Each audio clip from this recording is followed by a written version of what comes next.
Bonjour et bienvenue pour ce nouveau tutoriel sur Cinema 4D. Alors cette semaine, on va voir un petit peu de Chosi. J'en ai déjà parlé en long en large, j'ai déjà montré plein de choses sur ce plugin. Mais en fait aujourd'hui je vais montrer un petit effet qu'on peut faire, un truc tout simple qu'on m'a demandé justement comment on pouvait faire ça. Et Chosi sert pas mal pour ça, et donc c'était l'occasion de revenir sur une fonction de Chosi que j'ai pas vraiment montré. J'en ai juste légèrement parlé je crois dans un autre tutoriel, mais pas plus que ça. La raison, c'est que cette fonction de Chosi, quand je l'utilise et que j'enregistre en même temps, ça fait planter mon cinéma 4D. Je sais pas si c'est parce que l'enregistrement consomme beaucoup de ressources du système, ou si c'est parce que c'est Chosi et mon cinéma 4D qui fait que ça plante. Peut-être que ma version, comme c'est une version 13 et puis que Chosi a évolué pour aller jusqu'aux versions 17 je crois, peut-être qu'il y a des choses qui fonctionnent moins bien avec ma version, je sais pas, ou peut-être que c'est juste Chosi qui déconne. Euh, le fait est que Chosi plante quand j'utilise cette fonction. Il plante de temps en temps, il plante pas à chaque fois. Dès que j'essaie de le pousser un peu trop loin, ça plante. Alors ce que je vais faire, c'est que c'est pas grave, je vais quand même l'utiliser. Ça va planter sans doute à certains moments, mais au montage, je ferai des coupes. Je ferai des coupes de manière à ce que ça gêne pas. Donc normalement, vous devriez pas voir au moment où ça va planter parce que j'aurais coupé justement le bout. Donc, Chosi, je rappelle que c'est un plugin qui est gratuit qu'on trouve sur le site de Nitro4D. C'est l'auteur, nitro4d.com/blog. Vous allez ici dans les freebies, donc les plugins gratuits. Tout ça, c'est des plugins qui sont gratuits. Cela ne vous empêche pas en fait de quand même faire une donation si vous voulez à l'auteur, si vous voulez qu'il continue justement de faire des plugins. Mais ces plugins-là, normalement, vous pouvez les utiliser sans problème. Ici, Chosi. Je clique sur Chosi. Voilà. Voilà, donc Chosi, vous arrivez donc sur cette page, Nitro 4D Blog Freebie Chosi, en l'ayant pris ici, donc comme je viens de le montrer. Et puis vous voyez que ici, on peut le télécharger pour Windows, Mac, 32 et 64 bits. Donc si vous savez sous Windows, sous Mac et n'importe quel système d'exploitation, normalement ça devrait fonctionner. Pour les cinémas 4D 11.5, donc c'est les versions anciennes, jusqu'à la version 16. Alors la version 17, je sais pas si ça fonctionne ou pas, mais je pense que oui. Après, je peux pas tester, j'ai pas de version 17. Mais ça fonctionne avec la version 16, de la 16 à la 17, je sais pas s'il y a eu beaucoup de choses qui ont changé. Bref, il vous faut une version au moins studio ou broadcast. Et si vous avez une version 11.5, vous avez besoin du module MoGraph. Voilà, donc la version actuelle c'est la 1.22. Il y a des tutos. C'est un fichier, alors si vous avez la 11.5, c'est cette version-là qu'il faut prendre. Si vous avez une version 12, 13, 14, 15, 16 ou plus, parce que je suppose que le plus ça fonctionnera aussi, après je sais pas, vous cliquez ici pour télécharger. Vous allez avoir un fichier zip que vous dézippez dans le dossier plugin de Cinema 4D, tout bêtement, comme tous les autres plugins. De toute façon, j'explique pas comment on installe un plugin dans Cinema 4D. Je pense que soit vous le savez, soit c'est facile à retrouver. Hein. D'ailleurs, c'est indiqué ici. Hein. Dézippez le fichier et mettez-le dans le nouveau dossier dans Maxon Cinema 4D /plugin. Donc dossier plugin. Et puis ça permet donc de découper des objets en plein de petits bouts. C'est un plugin qui est sympa. Il faut en avoir besoin forcément parce que sinon c'est pas quelque chose que vous allez utiliser tous les jours, mais il est sympa quand même. On va créer en fait, pour montrer un petit peu la nouvelle fonction, je vais créer quelques cubes. Alors, je vais créer des trucs comme ça, 40 sur 200 sur 200, enfin 240 200. Je vais en faire un double ici, je vais en faire un double là, et puis ces trois là, je vais en faire encore des doubles au cas où j'en ai besoin. Ici, voilà. On va afficher le maillage, voilà. Donc ici, chaque cube, en fait, j'ai mis un segment seulement, c'est-à-dire que c'est les cubes de base, hein, un truc tout basique. Je les laisse en primitive, c'est pas gênant, on peut utiliser des primitives ou des objets polygonaux. De toute façon, ça sera transformé en objet polygonal à la volée, donc c'est pas un souci. Et donc, si je choisis un des cubes, alors on va prendre celui-là sur le côté, et que je lance le plugin, donc je vais dans module externe. Une fois qu'on l'a installé, on le trouve dans module externe, Chosi, et ici Chosi. voyez qu'il y a plusieurs trucs, mais c'est le premier que je parle. Donc Trozy, voilà. On a ceci. Chose que j'ai déjà montré hein, dans d'autres tutoriels, j'ai déjà expliqué tout ça. Ici, donc les Trozy avec le nombre de pièces que l'on veut. Ici, quelques petits paramètres. Ici, si on veut garder ou pas le fichier original. Tout ça, je passe, hein, j'ai déjà expliqué. Hein. Donc ici, si je laisse juste ça, on va mettre plus de pièces quand même. Par contre, on va mettre 20 pièces. Ou 10, 20, allez, 20 pièces.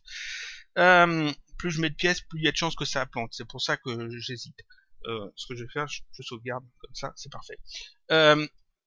Donc 20 pièces, et ici je laisse les réglages par défaut et je fais juste break no. Tac. Et vous voyez que ça me coupe en fait mon objet en plein de petits morceaux.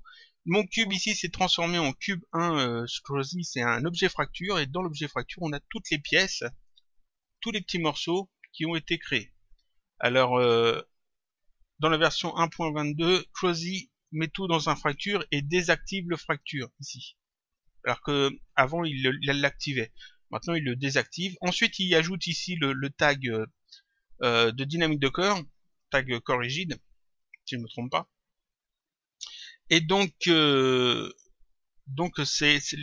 éléments sont dynamiques. Là, si je fais lecture, on voit que ça tombe. Tac. Et si quelque chose rentre en contact dessus, ça éclate en petits morceaux. Donc ça, c'est l'utilisation de base de Trozy.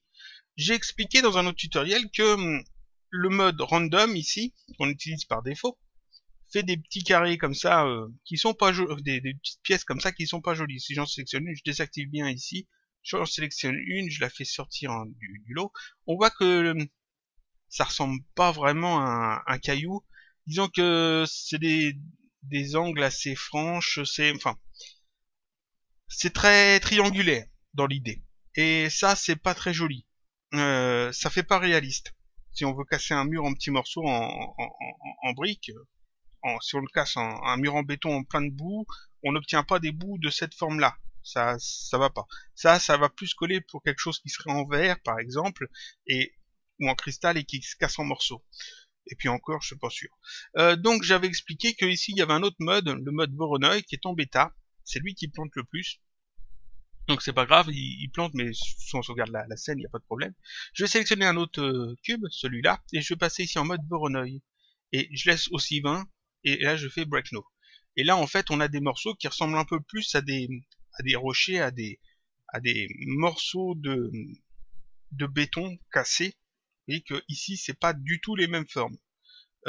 Ici on avait quelque chose de très triangulaire, et ici on a quelque chose de moins triangulaire, de plus réaliste. On peut, là encore, il nous a mis tout dans un objet fracture, on peut sélectionner un bloc, le sortir du lot, et on voit que ça ressemble déjà quand même plus à un gros caillou, plutôt qu'à un truc triangulaire. Donc c'est déjà mieux.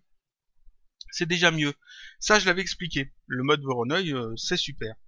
Il faut savoir qu'il y a un autre plugin qui permet de faire la même chose, qui s'appelle Explode, mais qui lui n'est pas gratuit. C'est pour ça que j'en parle pas, parce que tout le monde n'a pas les moyens de s'acheter des plugins payants. Donc je préfère parler de celui qui est gratuit, forcément. Mais le Explode, ce plugin qui est payant, lui fait directement du Voronoi comme ça, et je crois qu'il plante beaucoup moins. Il plante moins. Il est beaucoup plus stable. Mais bon, c'est pas grave. Donc ici, Trozy est pas mal pour ce qu'on a envie de faire. Donc imaginons que je veuille découper comme ça un mur de briques ou un sol ou n'importe quel objet en petits morceaux. Ça, c'est super, le mode Voronoi. Seulement, on n'a pas énormément de contrôle sur ce qui va être découpé. C'est-à-dire qu'ici, on peut indiquer le nombre de pièces, c'est bien. Ici, seed, c'est la disposition dont c'est fait. C'est-à-dire que les pièces sont placées de cette façon-là. Si je redécoupe celui-là avec les mêmes réglages, je vais obtenir la même chose. Par contre, si je change le seed, je vais obtenir un découpage différent. Voilà. Même si je mets 20 pièces, même si c'est la même forme, si je change le seed ici, ça va changer en fait la randomisation, ça va changer le hasard de la découpe, et les pièces seront différentes. Ce qui est bien pratique quand on a besoin de découper plusieurs éléments identiques en plusieurs morceaux, avec les mêmes réglages, mais qu'il ne faut pas que ce soit les mêmes morceaux. Ou alors, par exemple, si en faisant un découpage ça a planté, vous refaites la même chose avec les mêmes réglages et vous changez juste le seed, et là il y a des chances que ça plante pas. Randomize, c'est pour justement choisir un site au hasard si je me trompe pas. Et Clear Edge, c'est pour nettoyer en fait les bordures. Quand vous découpez un élément en verre par exemple, pour pas qu'on voie justement le découpage sur le verre une fois qu'il est bien composé, c'est plus propre. Disons que ça marche mieux. Donc là c'est super. Seulement plus de contrôle. On veut plus de contrôle et on a la possibilité d'avoir plus de contrôle. Ici, vous voyez que quand je suis en random, j'ai ce réglage-là. Quand je passe en Voronoi, ici, j'ai un champ en plus qui s'appelle, qui est indiqué ici nul. Nul, c'est une variable de programmation, une constante, qui veut dire qu'il n'y a rien dedans, en fait. Normalement, là, ça aurait pu être simplement vide, ça aurait été pareil. Ça, ce champ-là, c'est un champ dans lequel on peut indiquer une spline. Mais alors, à quoi ça sert d'indiquer une spline dans ce champ-là? La spline va justement nous servir à contrôler comment les morceaux vont être générés par Trosi. C'est-à-dire que si je fais une spline, je vais passer dans la vue du dessus, je vais créer une spline linéaire, juste comme ça, de là jusqu'ici. Voilà, on s'en fiche un peu de comment je la fais.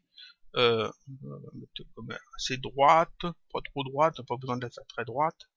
Je la mets juste là, bien haut, qui coupe en fait le bloc que je vais découper. Et oui, qu'elle est bien dedans.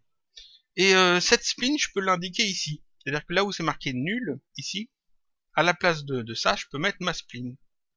Tac, comme ça, spline. Il y a un spline offset si justement on veut pouvoir déplacer en fait dans la spline si on veut avoir un décalage, mais on va pas s'en occuper. Donc spline, c'est ajouté.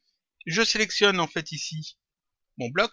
J'ai toujours spline et je fais break no en laissant ici 20 comme je l'ai fait pour ce bloc là, sauf que là j'ai juste ajouté la spline ici. Donc je fais break no. Qu'est-ce qu'on remarque? On remarque en fait que le découpage est très différent. Ici, Trosi s'était arrangé pour faire des blocs pas uniformes, non, mais de manière à les étaler un petit peu partout, de manière à ce que le découpage se fasse vraiment uniformément, même si les blocs ne sont pas uniformes.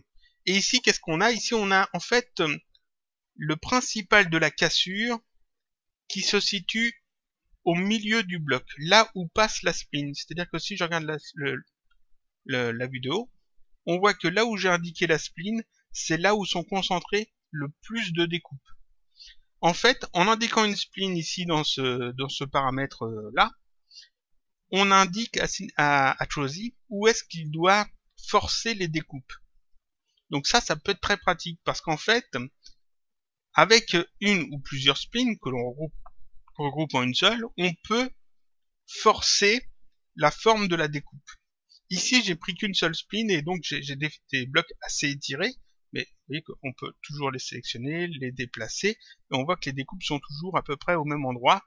Ici, il y en a deux gros groupes de blocs, ces blocs-là et ces blocs-là. Et il n'y en a pas vraiment sur le centre qui vont se démarquer du reste comme on a ici. J'ai utilisé qu'une seule spline. On peut utiliser plusieurs splines. Je vais en utiliser, alors je vais repasser dans la vidéo. On va passer ici. Je vais en utiliser deux. Alors, linéaire toujours, par exemple. On va faire une spline comme ça. Voilà. Donc là, j'ai une première spline. Et je vais en faire une deuxième linéaire aussi, que je vais faire ici. Là. Voilà, j'ai deux splines. Ces deux splines qui sont ici, je vais les regrouper en une seule. Donc je les sélectionne, je fais un clic droit, et ici je fais connecter les objets plus supprimer. Ça me les fusionne en fait en une seule spline. Je vais passer dans cette vue-là. Tac. On a donc les deux splines et le bloc. Ces deux splines, je les mets ici dans le paramètre pour les splines. Je sélectionne le bloc. Voilà. Et toujours ici avec 20 en nombre de pièces. Là. 20 en nombre de pièces. Je vais redécouper, mais cette fois avec ces deux splines. Je découpe, break no. On attend un petit peu, et là, qu'est-ce qu'on remarque? On remarque qu'on a la même chose que précédemment, sauf que comme il y a deux splines, il y a plus de découpes au centre. Tout bêtement. Donc, en augmentant en fait le nombre de splines, j'augmente le nombre de découpes qui sont regroupées à un même endroit. On peut regarder sur la vidéo. Voilà, sur la vidéo. Avec une seule spline, j'avais une grosse découpe seulement. Vous voyez, j'avais des blocs d'un côté, des blocs de l'autre. Avec 2 splines, j'ai plus de découpe. Alors, on va essayer de montrer ça proprement. Voilà. J'ai ici des blocs. Ici, des blocs qui se dégagent bien. Alors, je vais essayer de les sélectionner, bien les montrer. Ces blocs-là. J'ai des blocs ici, sur le côté. Tac. Et puis, ici au centre, j'ai d'autres blocs. Alors, est-ce que je peux... Ah. Je vais essayer de les montrer plutôt sur la vue 3D. Voilà. Ici, j'ai des blocs supplémentaires. Ici, ici, ici. Tous ces blocs-là qui sont ajoutés. Là, que je peux décaler comme ça. Vous voyez, qui forment en fait une coupe au milieu, tout bêtement. Et ça, c'est très pratique parce que ce genre de choses, par exemple, pour faire une cassure dans un sol, c'est l'idéal. Parce que là, en fait, j'ai les 2 bords d'une route, par exemple, et puis au centre, toute la partie qui va s'effondrer dans de la route, comme ça, par exemple, qui va s'effondrer de la route, et puis en ajoutant plus de spleen, en faisant ça un petit peu plus proprement avec plus de pièces, en redécoupant des morceaux, etc., on peut obtenir quelque chose d'assez réaliste, d'assez bien foutu, simplement comme ça en ajoutant des spleens au moment de la découpe. Donc là, juste 2 spleens et j'obtiens une découpe encore différente. C'est un truc tout simple, tout bête à faire, et puis vous voyez que ça fonctionne plutôt bien. Donc le mode normal, le mode ici Voronoi bêta en mode classique, c'est-à-dire sans spleen. Ici avec juste une spleen, on obtient en fait 2 séries de blocs. Et ici avec deux spleens, j'obtiens en fait plusieurs blocs, tous alignés sur la même sur la longueur en fait. Ici, c'est-à-dire que j'ai pas des blocs comme sur ce mode-là, comme sur le mode normal, qui sont bien répartis uniformément. Ici, j'ai vraiment un côté, un autre côté et un milieu. En espaçant ou en regroupant les spleens, je peux justement jouer avec la taille des blocs du centre, par exemple. On peut aller plus loin. Par exemple, imaginons que l'on souhaite faire un effet d'impact. Genre, pas Hulk qui saute à pieds joints sur la route, parce que là, ça casserait tout, mais imaginons Mjolnir, le marteau d'auteur, qui tombe, et puis qui s'écrase au sol, et ça fait un impact, par exemple. Ou un petit météorite qui tombe, ou, je sais pas, un gros impact, en fait, sur le sol. Ici, j'aurais besoin, en fait, de quelque chose qui soit bien cassé au centre, et puis, sur les bords, que les morceaux soient plus gros. C'est-à-dire que ça fasse un trou au centre, et puis plus on s'éloigne du centre, plus les morceaux sont gros. Comment on peut faire ça? Eh bien, on peut simplement faire ça avec un disque. Un disque qu'on convertirait en spleen. Je vais montrer ça tout de suite. Je vais ajouter dans ma scène un disque. Alors, voilà le disque. Tac. Oui, un disque normal. Je vais le mettre plus en hauteur, temporairement.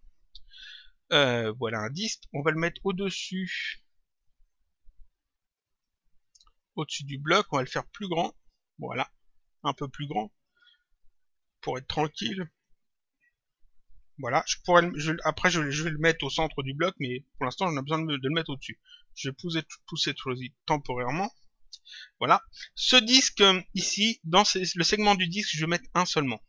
On pourrait quand même mettre 2, hein, pour avoir des coupes en plus, mais j'en ai pas besoin de 2. Un seul segment de disque. Segment de rotation, 36 c'est beaucoup trop, je vais mettre seulement 5. Voilà, j'obtiens ceci. Je rends ce disque éditable avec la touche C ou cette icône. Je passe en mode arrête, ici, mode arrête, et je vais sélectionner avec l'outil de sélection les arêtes qui sont à l'intérieur. Je ne sélectionne pas celle du tour, seulement celle à l'intérieur, c'est-à-dire les 5 spleens, les 5 spleens qui sont à l'intérieur. Et puis ces spleens, je vais les convertir en arêtes. Non, ces 5 arêtes, je vais les convertir en spleens. Donc pour ça, je vais dans maillage, commande, et ici je sélectionne convertir les arêtes en spleens. Je clique. Ici, sur notre disque, on voit que maintenant, il y a quelque chose à l'intérieur. Si je l'ouvre, on peut voir que dedans, on a disque spleen. Ce sont en fait les arêtes qui ont été transformées en spleen. Donc ça, j'en ai besoin. Je les mets de côté. Et le disque, lui, par contre, je n'en ai plus besoin. Je peux l'effacer. Donc ici, j'ai mes arêtes que je vais remettre en fait à l'intérieur. Hop, à l'intérieur du cube. Je peux maintenant utiliser ces arêtes, ces spleens, avec Trozy. Je reprends Trozy, Voilà. J'indique bien ici mon disque spline, c'est-à-dire les splines que l'on vient de créer. Je sélectionne bien le bloc. On va ici mettre un site différent. Voilà. Et je fais break no pour voir ce que ça donne. Break no. Qu'est-ce qu'on remarque? On remarque en fait que Trozy fait le découpage des blocs en fonction, là encore, des splines. Et comme les splines sont placés en étoiles, vu que en fait ce sont des arêtes de disques que l'on a convertis en spline, qu'est-ce que ça fait? Ça fait que le découpage a aussi lieu en étoiles. Maintenant on regarde ce que ça a donné. Voilà. Ici, alors, on fait ça. Ici on a un bloc tout à fait normal, mais quand on regarde le découpage, on a des petits blocs au centre, et plus on s'éloigne, plus les blocs sont gros, et ça fait en fait des blocs en disque. C'est-à-dire que, je vais peut-être montrer ça vu de dessus, ça sera peut-être plus parlant. Voilà, ici, parfait.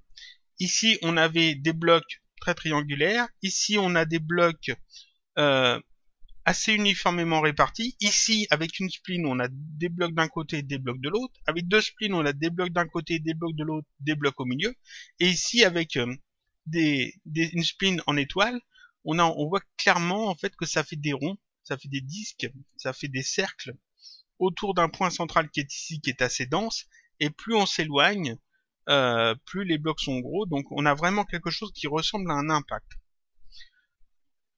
Cet impact, on peut s'en servir. On peut s'en servir avec MoGraph, par exemple, pour créer vraiment l'effet d'impact sur du sol. Donc on va voir ça tout de suite. Je vais fermer temporairement Trozy. Je vais repartir sur une scène toute neuve. Nouveau. On peut même tout fermer d'ailleurs. Tout fermer. J'enregistre rien. Et puis on va partir sur une scène neuve, c'est-à-dire que je vais créer un sol et puis on va s'arranger pour faire des impacts dans ce sol. J'ai posté il y a pas très longtemps sur la chaîne secondaire un petit test que j'avais fait, et puis ce test c'est exactement ce qu'on va faire ici.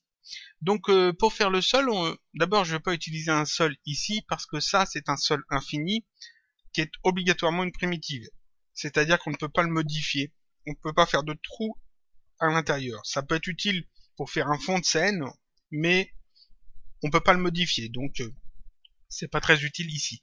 Donc ce que je vais faire, je vais plutôt prendre un plan. Alors je prends un plan, je vais diminuer son nombre de segments, on va passer par exemple à 6 par 6, je pense.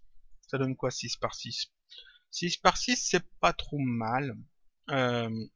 Oui, mais alors il faut augmenter peut-être quand même la largeur et la hauteur. On va mettre 800 par 800, ou 1000 par 1000. 1000 par 1000.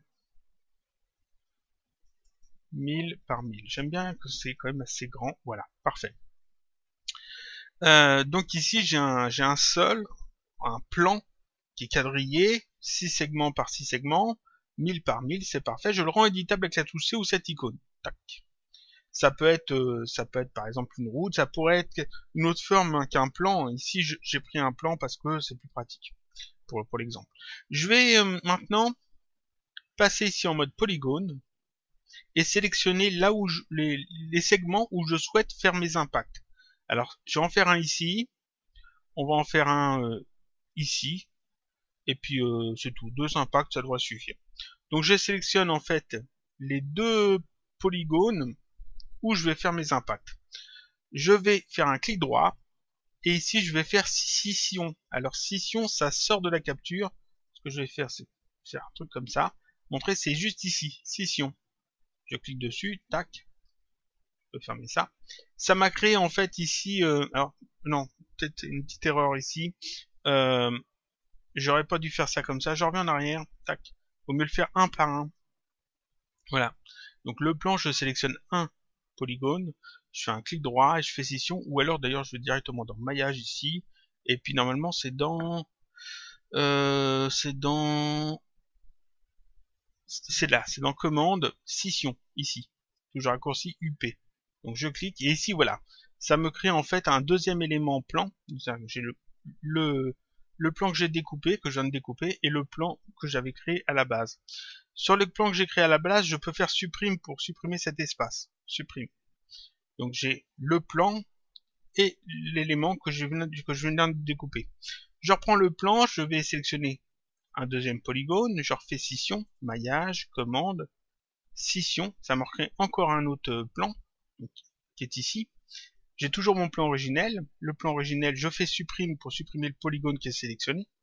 Ce qui fait que là, si je cache le plan d'origine, voilà, on a les deux, on voit que ça, j'ai deux plans séparés bien à part. Et si je cache ces plans séparés et que je laisse le plan originel, on voit que j'ai bien un plan avec deux trous, tout bêtement. On va les renommer. On va les renommer. Alors, voilà. Ah, je vais y arriver. Voilà. Celui-là, je vais le renommer sol. Et celui-là, je vais l'appeler impact 2. Et celui-là, impact 1.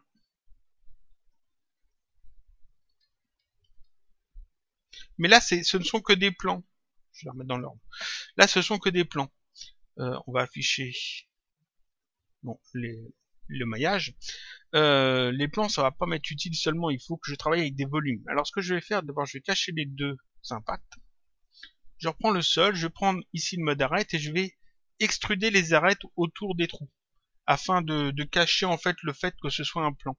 C'est-à-dire que je sélectionne ces arêtes là et ces arêtes là avec la touche majuscule. Ensuite, je fais un contrôle-clic déplacé sur la flèche verte ici vers le bas afin de créer des extrusions comme ça vers le bas. Je fais un truc on n'est pas obligé de faire un truc très grand, vous voyez, je fais des extrusions de manière à ce que on voie pas que ce soit juste un plan, que si on voit pas le beurre comme ça, forcément il faut que je cache ça. Si on voit pas le beurre, on voit que ce soit en fait des trous pleins, tout bêtement, comme si c'était un gros cube dans lequel on avait fait deux trous. On voit pas que c'est un plan. Là, ça c'est parfait, j'ai préparé le sol. Ensuite, les impacts. On va préparer les impacts. Alors, ce que je vais faire, je vais prendre le premier, qui est ici. Je vais cacher le sol temporairement. En mode polygone, je vais faire CTRL A pour sélectionner le polygone, ou je peux directement cliquer dessus, hein, c'est pareil. Et je vais faire maintenant une extrusion, c'est-à-dire avec la touche D, j'appuie sur la touche D. Ici, je coche couvercle. Tac. C'est important de cocher couvercle parce que justement on veut une forme fermée. Et je fais un clic déplacé dans la vue, c'est-à-dire que je clique et je déplace, de manière non pas que ça aille dans ce sens-là, mais dans l'autre sens. Comme ça. Alors je vais le déplacer juste un petit peu comme ça, on va dire, ici je vais dire moins 50. Ou moins 40, moins 40 c'est très bien. Moins 40 et je fais entrer. Voilà. Donc j'obtiens en fait un bloc fermé, un cube aplati comme on avait vu dans les exemples précédents. Sauf que là c'est à partir d'un polygone du sol. Je vais faire pareil avec l'autre impact, donc je sélectionne l'autre impact, je clique dessus, touche D pour prendre l'outil d'extrusion, ici couvercle est bien coché, ici je fais un clic déplacé dans ce sens-là et je mets bien ici moins 40. Et je fais entrer, voilà. Et je clique dans le vide pour valider. Donc là en fait, vous voyez que j'ai deux grosses dalles en fait de béton qui viennent boucher tac, les trous sur le plan, sur le sol. Ces grosses dalles en béton, je vais simplement maintenant les découper avec Trosi. Alors ce que je vais faire, c'est que je vais sauvegarder ma scène d'abord. CTRL S, comme ça.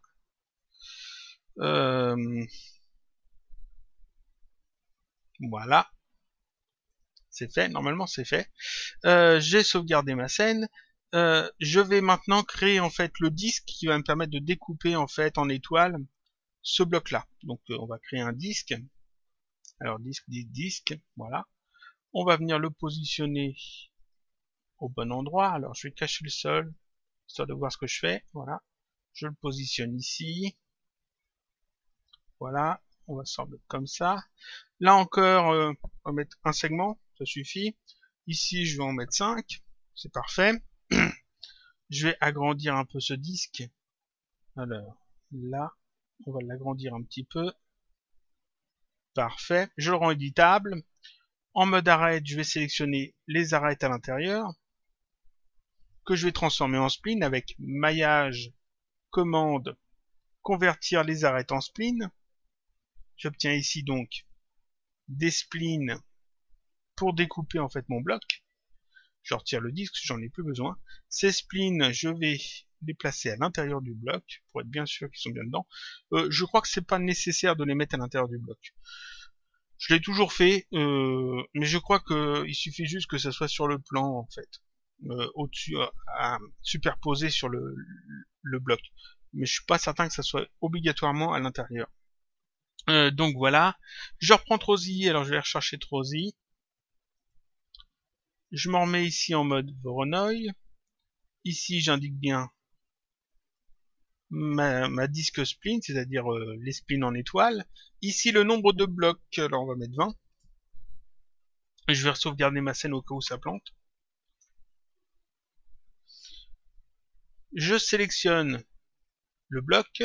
Ici, tout est bon. Je fais break no et on attend. Ça fait la découpe. Voilà. Ça découpe en étoile. Avec des gros blocs sur l'extérieur, des blocs plus petits sur l'intérieur. C'est parfait. Je peux fermer Trozy. Pour l'instant, j'en ai plus besoin. Je pourrais même réutiliser celui-là en fait pour le deuxième, on verra. Donc ici, à la place de Impact 1, j'ai maintenant un fracture qui s'appelle Impact 1 Trozy 53 parce qu'en fait 53 parce qu'il y a 53 morceaux à l'intérieur. Voilà. Et puis si je fais un rendu, normalement, c'est bien comme il faut. Vous voyez que c'est tout lisse, il n'y a pas de problème. Quand vous faites un rendu et que vous avez utilisé Trozy, que vous voyez qu'il y a un bloc qui se voit qu'il est découpé, c'est-à-dire qu'il est d'une couleur différente. Souvent, c'est parce que ces normales sont pas alignées comme il faut. Dans ce cas-là, vous sélectionnez simplement le bloc qui pose problème. Vous sélectionnez le bloc qui pose problème, vous faites un clic droit, vous faites alors en mode polygone, vous faites un clic droit, vous vérifiez avec inverse, aligner les normales. Alors ça sort un peu de la capture ici. Il faudrait que je montre ça bien. Comme ça, clic droit, et ici, bon, ça sort quand même de la capture. Voilà.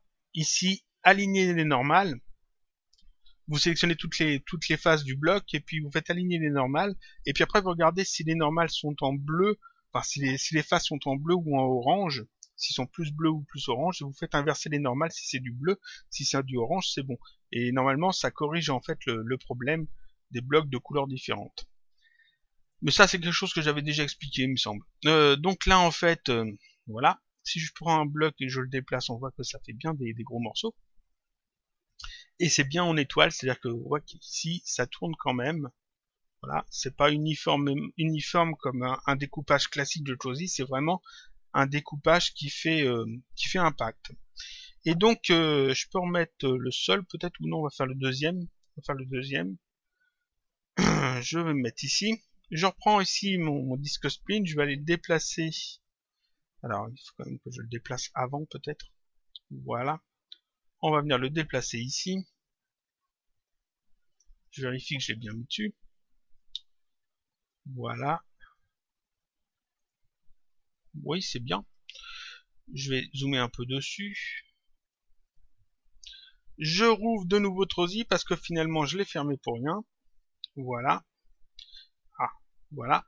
Je vais donc refaire le découpage. Alors ce que je vais faire, peut-être déplacer un petit peu ça comme ça, histoire d'avoir un truc sur différent, bien que je pourrais juste changer le signe, mais c'est pas grave. Voronoi, 20 morceaux. Disque spline, ici je la mets ici dans le paramètre. Je sélectionne bien l'élément impact. Voilà. Et puis je lance Trozy et on regarde le découpage se faire. Tout bêtement. Voilà. Ça va relativement vite. Hein. Plus on met le morceau, forcément, plus c'est lent. Alors Trozy est pas super propre. Hein. Vous remarquerez qu'il fait pas mal de segments qu'on a parfois pas forcément besoin. Explode est un plugin qui est beaucoup plus propre, beaucoup mieux, mais seulement il est payant, alors que Trozy lui est gratuit. Donc là en fait on a fini notre découpage, je peux fermer Trozy. On fait un petit rendu pour voir ce que ça donne. C'est parfait, c'est nickel. Ici je vais virer toutes les textures ici peut-être. Quoique non. En fait, ces textures-là sont en double. Ce que je vais faire, c'est que je vais cliquer ici dans Fonction, Et puis alors, ça sort de la capture, donc je vais faire ça comme ça. Et ici, on a supprimé les matériaux inutiles, supprimer les matériaux en double. Je vais cliquer sur supprimer les matériaux en double. Comme ça me garde seulement une seule occurrence des matériaux, vu que ce sont les mêmes que j'ai utilisés pour les deux impacts. On fait une petite marche arrière comme ça, un petit zoom arrière. Je remets en fait le sol, tac, et je vais utiliser en fait mes textures là-dessus. Alors, ce que j'ai ici, texture out, c'est la texture du dessus normalement. Donc si je fais une autre couleur pour ça, pour prendre du orange pour voir si c'est bien la bonne. Ouais, c'est bien ça. Ça ne l'a pas changé sur l'autre. Bon, c'est pas grave. Ce que je vais faire, je vais carrément refaire de nouvelles textures. Je vais supprimer ça. On va aller les supprimer aussi ici. Voilà, et les supprimer là. Je suis pas obligé, hein, j'aurais pu les réutiliser, hein, refaire ça proprement, mais enfin bon, on va pas s'embêter. Le tutoriel va déjà être assez long comme ça. Je vais supprimer aussi ces textures là. Je sélectionne supprime. Là en fait je clique sur le premier tag, je vais tout en bas, je fais un majuscule clic sur le dernier. Ça sélectionne toute la colonne, tout bêtement. Donc là je peux refermer. Je vais mettre une seule texture, donc je crée une nouvelle texture, je mets une seule texture sur les deux impacts, et je mets la même sur le sol aussi. Voilà, ce qui fait que quand je fais un rendu ici c'est nickel, on voit pas du tout de différence. Maintenant ce qu'il faut c'est que cet impact ait lieu effectivement. Alors ce que je vais faire, je vais rajouter, je vais me mettre sur une vue de côté comme ça, voilà. Ici en fait on voit alors j'ai plus besoin du disque spline, là. Tac. Ici on voit où est-ce que ça s'arrête en fait, où est-ce que mes dalles se terminent. Donc je vais ajouter en fait un sol cette fois et que je vais mettre plus bas. Ce sol là il me sert en fait de fond. Je vais le mettre un peu plus bas comme ça. Donc il est en dessous. Il est vraiment en dessous de ma scène. Je peux même aussi lui mettre la même texture, hein, c'est pas gênant. Sur ce sol, je vais ajouter un tag corps de collision. Donc hein, je fais un comme ça, je fais un clic droit, propriété simulation, corps collision. Voilà, en sachant que sur les impacts ici j'ai des corps rigides, donc c'est soumis à la gravité. Si je fais lecture, on voit que ça tombe et ça se casse en petits morceaux. C'est pas du tout ce qu'on veut parce que nous on veut que ça casse en morceaux au moment où il y a un impact. On veut pas que ça se casse comme ça bêtement. Donc ce que je vais faire, je vais sélectionner ces deux tags. Voilà, je clique sur l'un et je fais un majuscule clic sur le deuxième. Je vais ici dans dynamique. Dans dynamique, c'est activé, c'est très bien. Déclencher, non pas immédiatement, mais sur collision. Tac.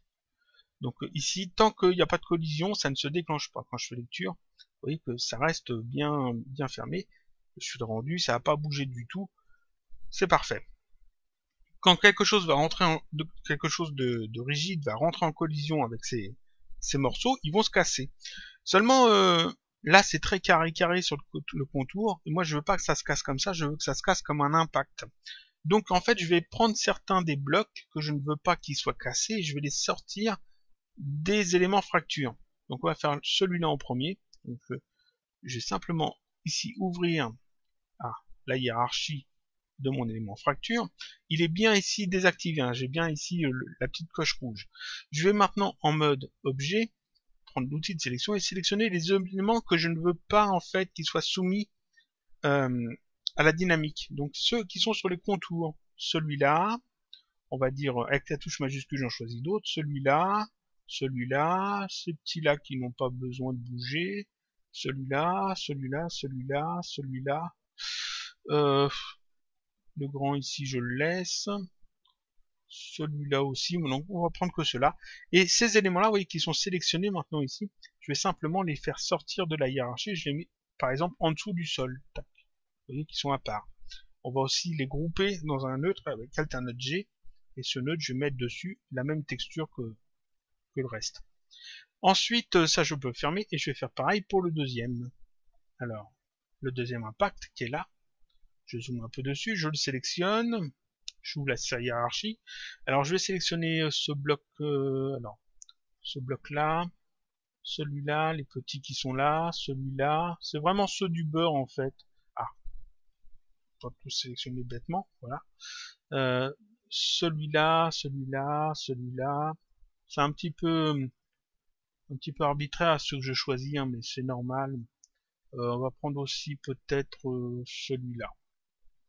Voilà, ces blocs-là, je les sélectionne, je les fais sortir de la hiérarchie. En fait, je les mets dans le neutre que je venais de créer. Voilà, comme ça. Je refais toutes les hiérarchies, c'est parfait. Ce qui fait que là, en fait, ces blocs-là, les blocs que j'ai sélectionnés, que j'ai sortis de la hiérarchie, ne bougeront pas. Ils ne seront pas affectés par la dynamique, ce sont seulement les autres qui vont être affectés. Il faut quelque chose qui va créer l'impact. Alors je vais simplement créer une sphère. Une sphère, je vais la mettre en hexaèdre, je suis pas obligé, mais j'aime bien. On la fait comme ça. Je la mets au-dessus du sol. Je vais la mettre en fait au-dessus des blocs. Au-dessus de ce bloc-là. Il va m'en falloir une deuxième après, donc j'en crée tout de suite une deuxième. J'appuie sur la touche CTRL et je déplace la sphère principale, la première sphère.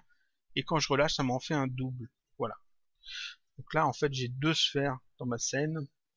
Une au-dessus de chaque élément. De chaque zone d'impact. Voilà. Ces sphères, je vais les rendre invisibles après. Ces sphères, je vais mettre dessus en fait un tag de collision. Donc je fais un clic droit, propriété simulation, corps rigide. Oui, corps rigide c'est mieux parce que juste une collision. Collision ou corps rigide. Non, je vais mettre collision. On va essayer avec collision tout bêtement. Donc clic droit, propriété simulation, corps collision. Comme ça, je vais les animer avec des clés d'animation, ce sera plus pratique. Et la deuxième aussi. Comme ça, c'est pas la dynamique qui va les faire bouger, c'est vraiment moi avec des clés d'animation. Corps collision. Voilà. En fait, quand ces sphères vont rentrer en contact avec les blocs, comme ça, tac, les blocs vont se casser tout bêtement. Vous voyez que ici, le bloc se casse. Alors, je vais mettre ça un peu plus loin. Les sphères, je les mets un peu plus haut. Voilà. Je vais dire qu'à la frame 10, cette sphère-là, par exemple, est ici, là où elle est. Je mets une clé d'animation. Alors, je n'ai pas besoin de l'animer sur la rotation, donc ça, je décoche. Pas besoin d'animer ses paramètres, je décoche. Sa dimension, elle bouge pas, je décoche aussi. Je garde que ça de cocher. Donc, je la mets à peu près ici, au-dessus du sol, vous voyez. Je fais un clic là-dessus pour placer une clé d'animation. Et je vais dire à la frame 15, je la fais redescendre ici à l'intérieur et je fais un clic là-dessus. Tac. Je mets une clé d'animation. Et cette sphère, je peux la cacher. C'est-à-dire qu'ici, je mets cette petite pastille en rouge et cette petite pastille en rouge. Je remets ici à la frame 0 et quand je fais lecture, en fait, elle descend, tac, elle casse le truc et on ne voit pas la sphère. Vous voyez que ici, là-bas, ça se casse parce qu'en fait, il y a des débris de ça qui vont un peu dans tous les sens. Et ça, je veux pas. Moi, je veux vraiment que ça fasse un impact. Je veux pas que ça fasse quelque chose qui se casse et qui part dans tous les sens. Je veux vraiment que ça fasse un impact. Il faut donc que ces morceaux-là restent en place quand même. Donc, ce que je vais faire, je vais ici sélectionner le tag qui est ici devant mon impact, devant mon bloc qui doit être cassé. Je vais ici dans Force et je vais utiliser le suivre position et suivre rotation ici, que j'ai déjà montré dans une autre vidéo. Je vais simplement mettre ça à 10. Et puis je vais mettre ça aussi à 10, tant qu'à faire. Tout bêtement. Et là, quand je fais lecture, tac, on voit qu'en fait, les morceaux sont effectivement cassés, mais ils ne changent pas de position. Ils restent ici. Ils restent ici parce que ici, on leur demande de suivre leur position originale et de suivre leur rotation originale. On peut aussi augmenter ici l'amortissement si je veux que forcer encore plus les morceaux à rester en place. Par exemple, ici, je peux mettre 50%, et puis ici, mettre 50% aussi. Comme ça, vous allez voir qu'il bouge un petit peu moins. Tac. Alors que si je mets, j'exagère ça, par exemple, à 500 et 500, vous allez voir que ça va être pire. Tac. Vous voyez que ici, les morceaux qui sont sur les côtés, ici, n'ont quasiment pas bougé. Seulement ceux qui sont vraiment aplatis par la sphère qui bougent. Donc ici, en jouant avec ces paramètres-là, on peut justement doser un peu comment ça va se comporter au moment de l'impact. Voilà. Ici, suivre position, j'ai mis 10 et 10. Si je mets beaucoup plus, par exemple, si je mets 200 ici et 200 ici, enfin, c'est 100 maximum, ici, paf, voyez qu'ils essayent de rester en place malgré le fait que la sphère les écrase. Donc c'est pour ça que 10, généralement, c'est mieux. 10, 10. Comme ça, on n'a pas trop d'effet de tremblement sur les blocs. Donc là, on a effectivement un effet d'impact, c'est très bien. Je vais faire exactement la même chose pour l'autre impact. Donc ici, cette sphère-là, on avait mis entre 10 et 15. L'autre sphère, on va mettre, on va dire, entre 25 et 30. Donc à 25, seulement la position où on lui met une clé d'animation là. Et à 30, on va juste la redescendre un petit peu de manière à ce qu'elle rentre en contact là avec l'élément qui doit être en impact, et on met les petites pastilles ici en rouge pour cacher la sphère. Et donc là, je vais mettre un peu plus de frames, je vais mettre 250 frames, et on regarde ce que ça donne. Donc ici, on va avoir un impact ici, puis un impact ici. Tac, tac. Ah oui, alors ici, il faut aussi que je mette pareil. Je sélectionne ici ce tag. Dans Force, ici, je mets 10. Et ici, je mets 10. Et puis là, je peux mettre 50. Et j'ai mis combien à l'autre? J'ai mis 50, 50. 50 et 50. On regarde ce que ça donne. Premier impact, deuxième impact. Et là, ça fonctionne, on a un effet d'impact qui est plutôt crédible, qui passe plutôt bien. Quand je fais un rendu, vous voyez qu'on a effectivement deux impacts qui ont été créés. Alors s'il y a une texture, par exemple une texture de route, quelque chose comme ça passera bien mieux forcément. Ici, j'ai laissé toute la texture de base, le truc pas terrible. On aurait pu faire un truc un peu plus comme ça, rajouter peut-être une lumière sur le côté, un truc comme ça, un peu plus large, avec forcément des ombres. Voilà, et puis on va zoomer là-dessus. Et là, normalement, ça devrait quand même un petit peu mieux. Un petit peu mieux, alors c'est trop foncé. Trop foncé. Tac, on va mettre ça en plus clair. Comme ça. Ça passe mieux. La lumière, 100% c'est bien. Comme ça, et là, on a effectivement des effets d'impact qui se font, qui sont pas trop moches. Et ça, on l'a fait de manière assez simple, en fait.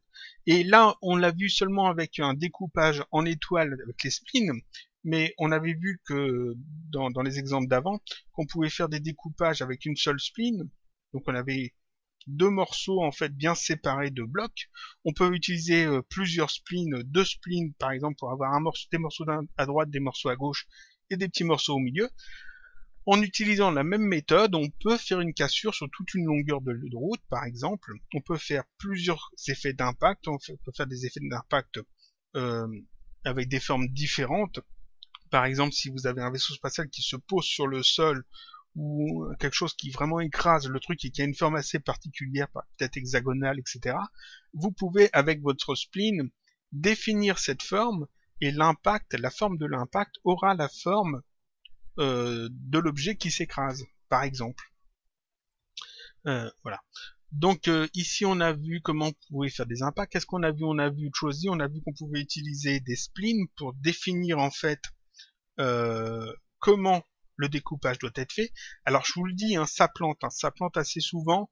Enfin moi ça plante peut-être parce que j'enregistre en même temps, je sais pas, j'utilise assez peu de Choisi en fait.